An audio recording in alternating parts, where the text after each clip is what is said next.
Hello, learners, and welcome to the 50th lecture in this NPTEL course on 20th century poetry. We have finished our discussion of Elizabeth Bishop, and we have covered quite a wide range of poets so far. We will now turn our attention to a very important poet in the 20th century. Her name is Sylvia Plath. Sylvia Plath's reputation precedes her. It is almost impossible to say anything new about Sylvia Plath, given how overdetermined and overwritten her short life has become today. It is a little bit unfortunate, although understandable and undeniable, that today Plath's identity, reputation, and stature as a poet are associated with the fact that she took her own life at the age of 30. This fact has come to assume an almost disproportionate amount of importance in the reputation, the study, and the reception of Plath's work.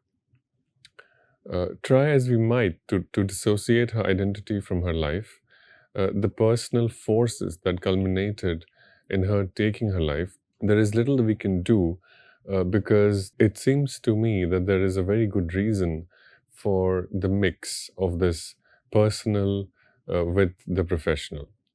It just so happens that some of the most powerful poems, the poems which single-handedly establish her reputation as one of the most powerful poets of her generation, and indeed the entire English-speaking world in the 20th century, some of these very powerful poems happened to be published in the volume that appeared immediately after her death. This volume was titled Ariel, and it contained poems like Edge, which I will quote from very briefly, which seem to reinforce a somewhat simplistic and causal link between the way Plath ended her life and the contents of her poems.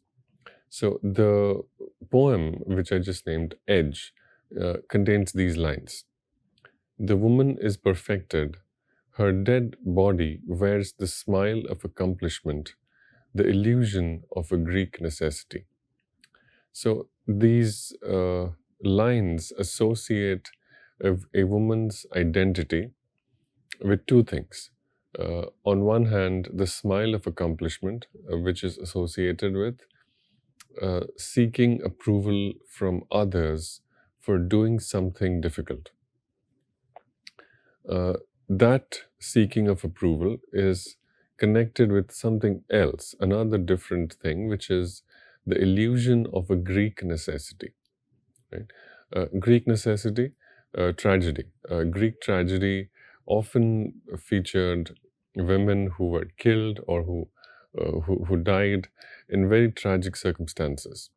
Women who were gifted with clairvoyance, who were gifted with prophetic powers, but whose curse was that this power would be meaningless. That women like Cassandra were given the gift of prophecy, but also the curse of being neglected. There are several other women who, in the classical Greek tradition, who serve a particular function, rather, whose short lives and memorable deaths serve a symbolic function. Women or famous women in Greek tragedy die in order to give men a mission. The mission of grieving, the mission of rescuing, the mission of establishing their masculinity in competition with other men, and so on.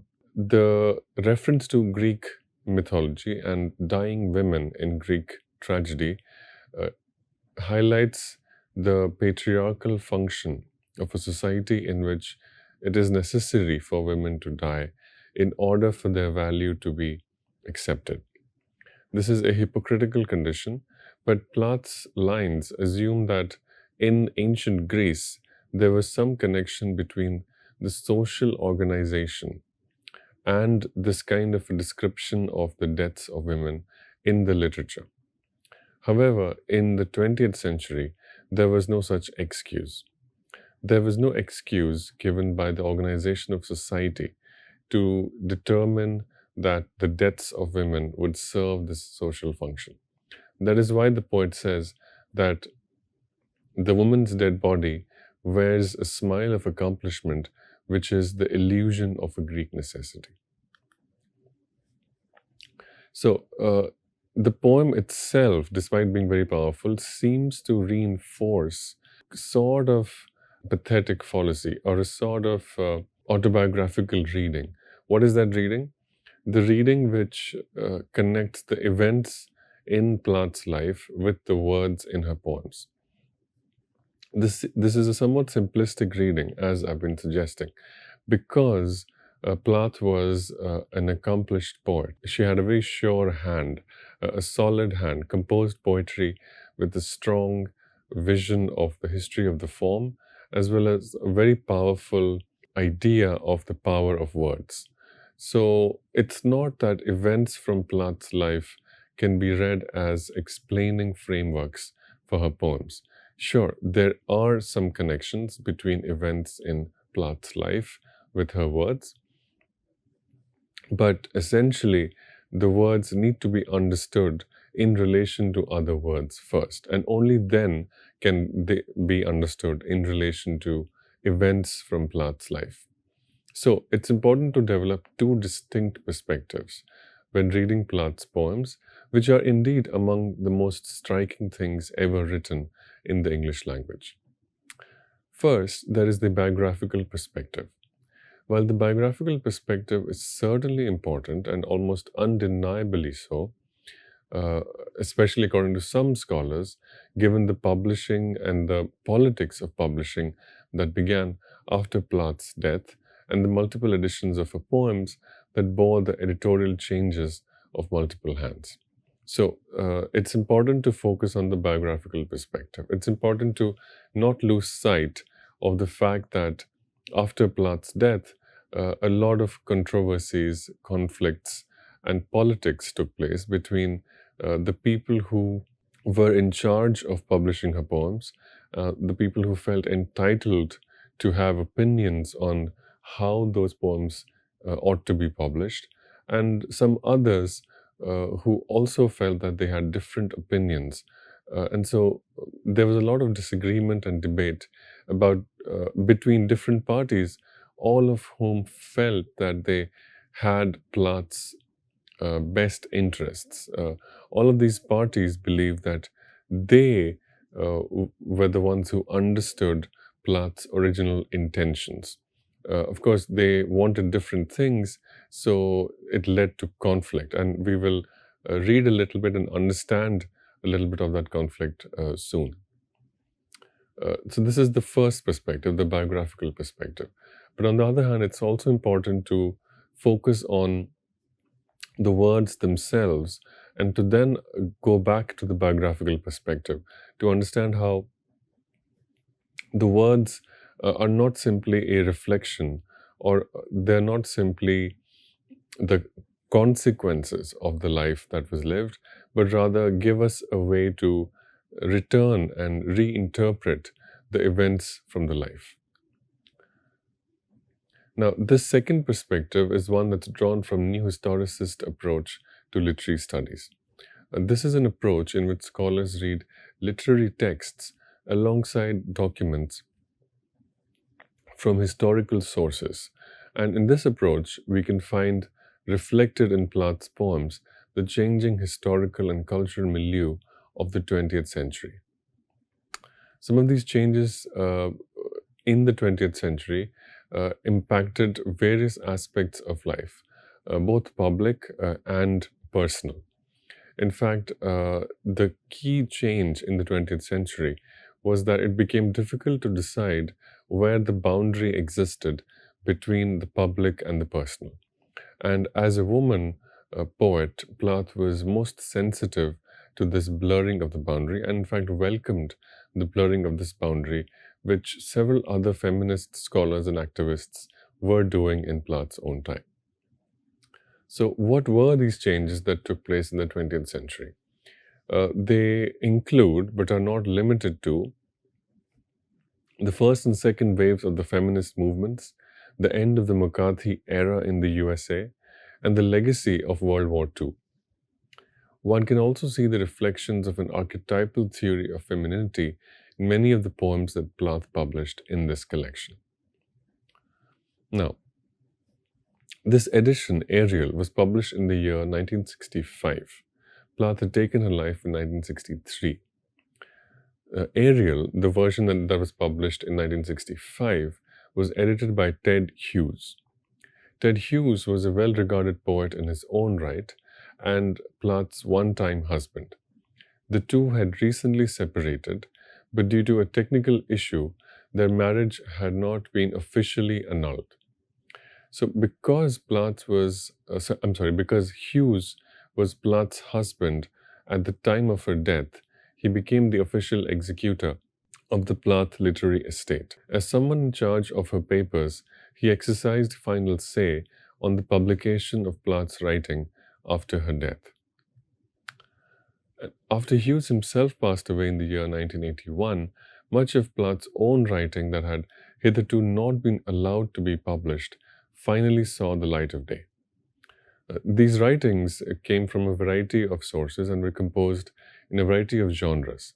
These writings include her complete and unabridged journals, as well as more poems that were re-edited. Specifically, the re-editing of these poems included the arrangement of these poems in newer ways, and in collections that were different from the collections that had appeared in print earlier. The re-editing meant that these new arrangements were closer aligned to what editors and scholars believed and argued was the correct order.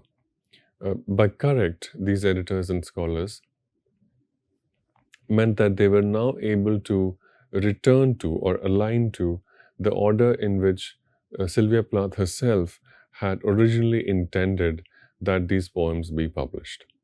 So this is something that happened after Plath passed away in the year 1998. The changes in the editions of these poems also give us important clues as to how we can interpret these poems. The first thing to note is to understand the changes that Ted Hughes produced in the first volume of Ariel that he oversaw the publication of in the year 1965.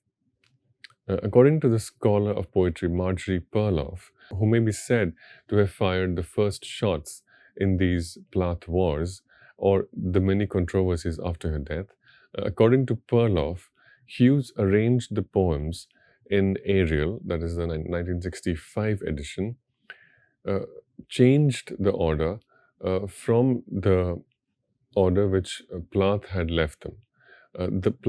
Plath had left the manuscript of Ariel in a ring binder. Pages were arranged in a certain way and placed in a binder. The order in which these poems were arranged, this was not preserved. The order in which the poems appeared in the form of a printed book was different from the order in which Plath had arranged them in the ring binder. Additionally, not only did Hughes change the order in which the poems appeared, he also, in fact, changed which poems made it to the printed volume, and which poems were left out. Hughes left out 11 of the 41 poems that Plath had left in her manuscript. He replaced these 11 poems with 9 poems that Plath had not published earlier and which she had composed in the same period in which she wrote the poems that became Ariel. So what were these? The poems that Hughes included were Edge, from which I have just quoted, and 2 other poems from which I have not quoted, but which you are free to look up on your own. They are Kindness and Contusion. Now, more important perhaps than the choice of poems that Hughes added to Plath's Ariel volume were the poems that Hughes deleted from the manuscript that Plath had left. Two key poems that the Hughes removed were the poem titled Parda and the poem titled The Rabbit Catcher. We will have a chance to read and understand the rabbit catcher a little bit later, and that will explain why these omissions could not have been accidental or coincidental. They demonstrate that there was a very clear method and an agenda behind these decisions to uh, change which poems appeared in print, to delete some poems, and to add some poems. The argument that Perloff provides is that the changes to the order of poems have a consequence for how readers think about the relationship between Plath's life and her death. According to Perloff, Hughes's changes shift readers from one understanding of death to another, rather, from one understanding of the source of problems that might have culminated in Plath's death. So, readers are shifted from thinking about Plath's death in one way and are shifted towards thinking about Plath's death in another way. Hughes's arrangement or Hughes's edition, Hughes's choice of poems as well as the order in which they would appear, Perloff calls this Ariel 2. Ariel 1 is the title reserved for Sylvia Plath's original order of poems. Now, for Perloff, Ariel 2, Hughes's arrangement, nudges readers to think of Ariel, that is the volume of poems, as a story of mental illness that culminated in suicide. This is a different story from some other kinds of stories that one may choose to tell about Sylvia Plath, about her life, and about the poems and the kinds of writing that emerged from that life and that was published shortly after she took the irreversible, tragic decision to end her own life. These other kinds of stories might be stories in which the ending is different. It is possible and it is desirable to want to tell stories about Sylvia Plath, about her illnesses, about her writing, which do not culminate in death. In fact, the most ethical thing to do after the knowledge that a person like Sylvia Plath had taken the drastic step of ending her life, in this context, the more ethical thing might be to imagine stories in which the death is not inevitable. The death is an exceptional, a particularly painful, and ultimately a last resort, a choice that one takes out of compulsion because one has exhausted all other opportunities. In this kind of a story, the mental illness that was very well known, well documented, and almost a common knowledge. In this story, the mental illness may or may not have culminated in death. But the fact that it did means that there was something that aggravated the mental illness. So that instead of being managed, resolved, or dealt with, it deepened and complicated things. It pulled together all other comorbidities, as it were, and culminated in death. What was that something, or what could that something might have been, which aggravated the pre-existing mental health crises and culminated in the death of this poet? That's something which was also known to several people very close to Sylvia Plath and would soon be known to the general public as well. That something was the behavior of a person, chiefly Ted Hughes, who it was known had been cheating on Sylvia Plath. That is to say, he had been carrying on an affair with the writer and poet and scholar Assia Weevil. And shortly before Plath's death, Hughes had abandoned Plath and their two young children. Editorial changes that Hughes made to Plath's manuscript can thus be seen as having momentous consequences. In the words of Perloff again, Hughes presents us with a Sylvia Plath who was victimized by her own time and place rather than a specific personal betrayal. Uh, so this is the key difference, and this is something we must engage with. According to Perloff, the edition of Ariel, which was first published, tries to replace one story, tries to suppress or make one story less popular, less accessible, uh, less believable, and to replace that story with a different kind of story, which is presented as both plausible, likely, and also logical. So, what is the story that Hughes is trying to uh, put forward, and the story with which he's trying to displace the story, the older story? The story that Hughes is trying to put forward is one in which uh, Sylvia Plath is a victim of her own time and place.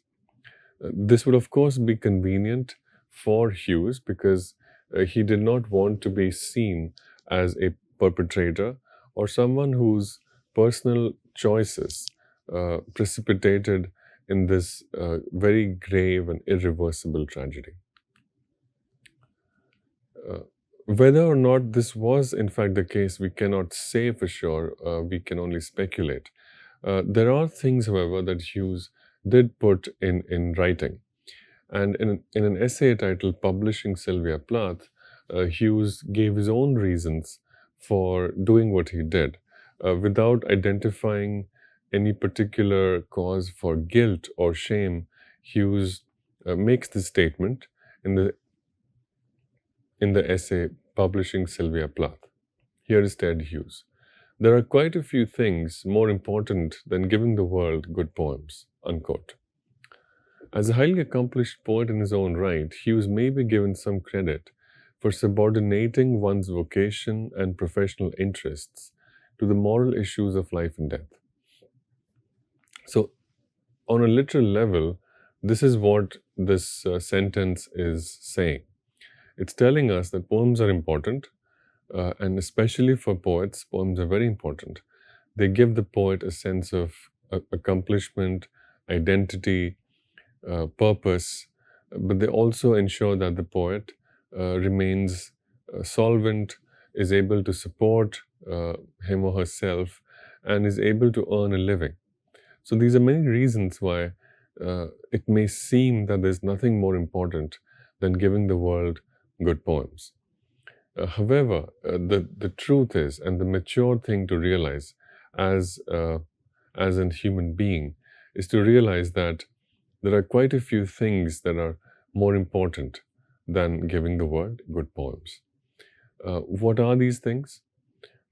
They have to do with humanity. They have to do with respecting the life of a human being. Right? So, another way of putting this sentence is to say that not every experience or not every action must be treated as something that can be used in order to write a poem or make a critical discourse about a poem. Life is more important than any big idea. This is what Hughes is saying. So he gives credit to the fact that sometimes one must subordinate one's vocation and professional interests to moral issues of life and death. We can give Hughes that credit, but we have to take away a lot of credit as well. And in fact, we must take away that credit if one understands the full context in which the statement is made. If we consider exactly what it was that Hughes considered more important than poetry. Hughes's claim is that fidelity to Plath's intended order of publication may preserve, quote unquote, good poems. But if Hughes were to have stuck to Plath's intended order of publication, he would have sacrificed something else. And what is that thing? In Hughes's view, to stick to Plath's intended order of publication would sacrifice their shared personal and private life together. Some quality of life that he, as Ted Hughes, and Sylvia Plath, as his wife, had shared. Uh, Hughes wants to preserve the sacred value of their shared private life together, and this is why he chose to change the order that Plath had intended. This insistence on the sacred nature of the life that they shared, Hughes and Plath, the value of this life, the importance of this life, and the fact that it was more important than the poems that Plath wrote. This insistence actually made Hughes a villain for several generations of readers. And I'm not sure that I personally am convinced with this kind of logic and argument that Hughes provides. I think it's a bit disingenuous, to say the least. But anyway, let us examine what Hughes is saying.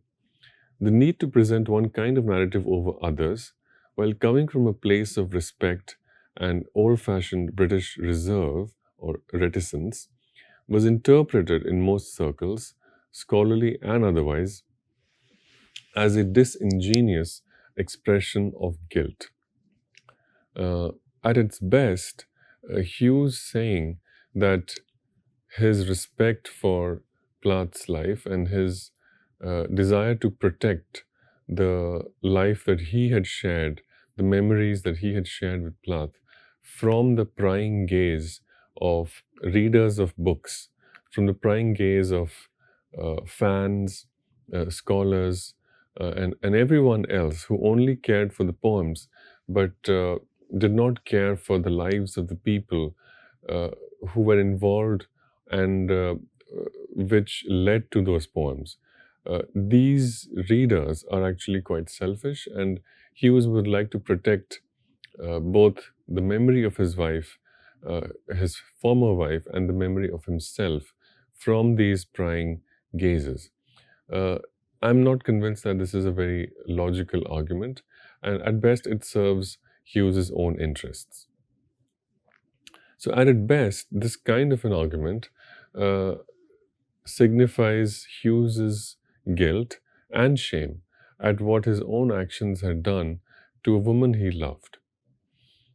So we can assume, or if we want to be sympathetic to Hughes for giving this argument, we can assume that he is motivated by a sense of shame at what his own actions have done to a woman he loved. If, however, we are less sympathetic and we wish to be more critical, we can also conclude that such a logic was nothing but Hughes's own desire to save his own reputation at the cost of misrepresenting Plath as a mad woman, someone who was destined to suffer because of her own nature, as opposed to someone who was made to suffer by someone else's actions. I will stop this lecture here and continue our discussion of this biographical but posthumous publication context, and then go on to read some poems by Sylvia Plath in the next lecture. Thank you.